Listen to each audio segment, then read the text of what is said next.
Alright, all you video gamers, welcome to yet another 8-bit, handheld, high-scoring, ricocheting edition of the DJ Smokey's True Video Game Story.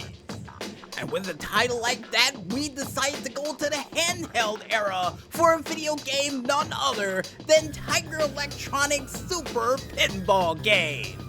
A game that cost me a lot of time and money in batteries. And for those who's ever owned a Tiger game before, you know what I'm talking about.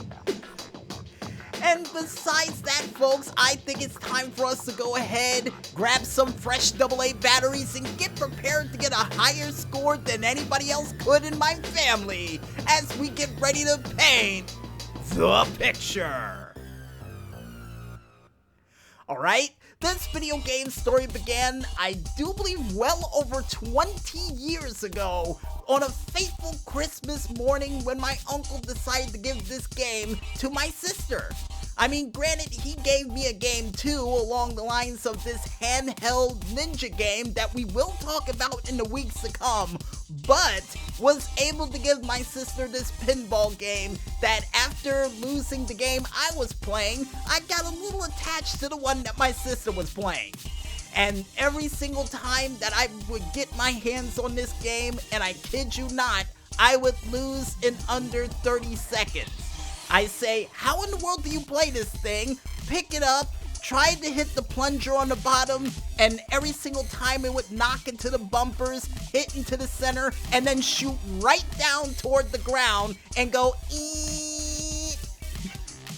For me to say, what am I doing wrong that you're doing right? For my sister to actually pick it up, since apparently she mastered the thing in less than a week, to go and hit it into the center jackpot area, not once, not twice, not 3 times, but 5 times in a row, for the thing to hit against the bumpers, and for her to just keep knocking it into bonus objects over and over again, until her high score reached the high scoring area of 86,736.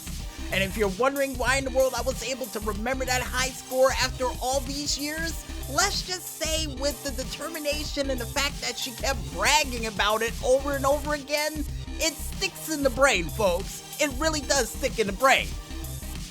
And to prove that I can actually beat that high score, I would go to the hardest difficulty this game had to offer and would just do what I do best, and just hit a whole bunch of buttons at once, trying to get the ball to hit as many of the targets as I can before I ran out of balls for this game.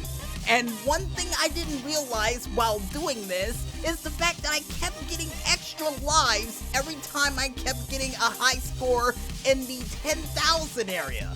So when I kept losing and kept getting balls back over and over again, I would finally be able to accumulate a high score just about 1,000 points shy from where my sister was.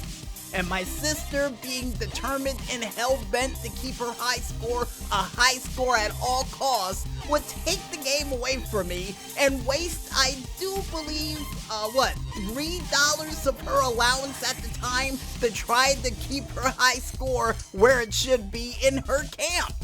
And then my brother, who rarely plays games, would get involved in this little high-scoring contest as well, and would be able to beat my sister's high score and get into the 90,000 point area, which I, for one, didn't know he could do, and nor did my sister, which made her even more determined to beat it. So, for the next couple of days, which was about another 2 to 3 more days down the line, my sister, night in, night out, day in, and day out, would play this game with the sound on to make sure I know she was playing it, and I would be sitting there saying, "You're still trying to beat that game?" Yep. For her to still try to go for that high score and try to beat my brother's high score of well over 90,000.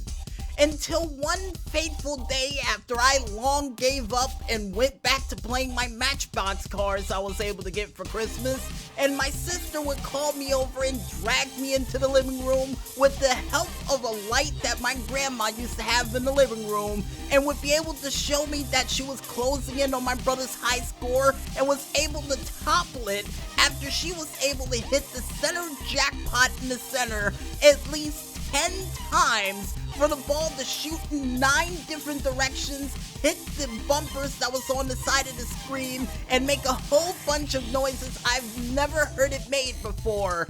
And for her to finally put the nail in the coffin and didn't even realize it at the moment, for her to actually hit 2 more bumpers after that, and the game to completely stop and play Jingle Bells. Now, at the time, folks, I originally thought my sister broke the game, and I said, congratulations, you broke it. You wanted to beat that high score so bad, you finally broke it. Are you happy now? For her to rebuttal by saying, as long as none of you were able to beat it, yes, I am.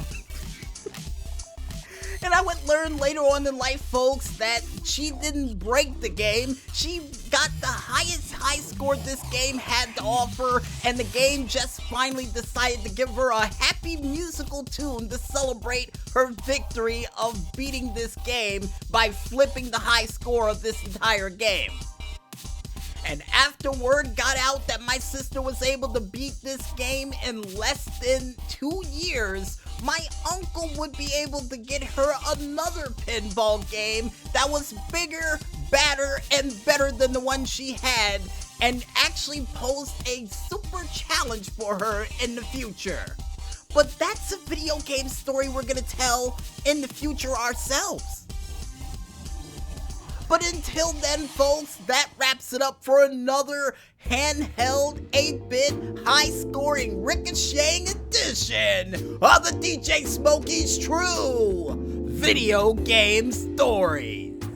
And with that, we'll be back with more right after this. So stay tuned.